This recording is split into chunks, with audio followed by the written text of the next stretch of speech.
ఇప్పుడు first for లూప్లోకి వద్దాం మనం.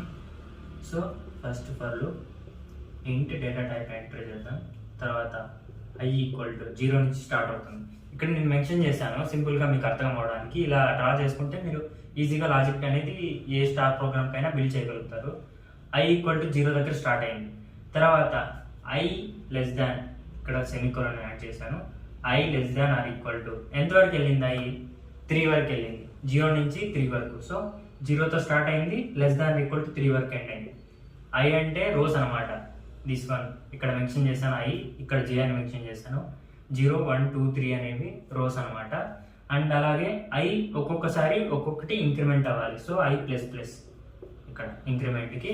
నెక్స్ట్ దీని తర్వాత ఇంకొక ఫర్ లూప్ స్టార్ట్ చేయండి. తర్వాత ఇంట్ j ఈక్వల్ టు, j ఎక్కడి నుంచి స్టార్ట్ అయింది? j 0 నుంచి 3 వరకు ఉంది. సో మీరు ఇది గుర్తుపెట్టుకోవాలి ఏమంటే ఇక్కడ స్టార్స్ ఎక్కడెక్కడ ఉన్నాయో అది మాత్రమే చూడాలి మీరు. ఇప్పుడు j వచ్చి 0 దగ్గర ఉంది, స్టార్ 0 దగ్గర ఉంది. j 1 అయింది కానీ స్టార్ 0 i 0 అయినప్పుడు స్టార్ లేదు. తర్వాత ఇక్కడ అది నేను ఎక్స్ప్లెయిన్ చేస్తాను మీకు ఈ ప్రోగ్రామ్ రాసి. j ఈక్వల్ టు 0 దగ్గర స్టార్ట్ అయింది. తర్వాత j ఎక్కడి వరకు వెళ్తుంది?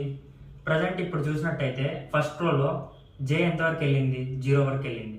నెక్స్ట్ సెకండ్ రోలో i 1 అయినప్పుడు j ఎక్కడి వరకు వెళ్ళింది? 1 వరకు వెళ్ళింది. So please try to understand this logic. ఇదే వెరీ ఇంపార్టెంట్ యాక్చువల్లీ. ఇప్పుడు i 1 అయినప్పుడు j 1 వరకు వెళ్ళింది. సో i 2 అయినప్పుడు j 2 వరకు వెళ్ళింది. నెక్స్ట్ i 3 అయినప్పుడు j 3 వరకు వెళ్ళింది. సో j ఏమవుతుంది?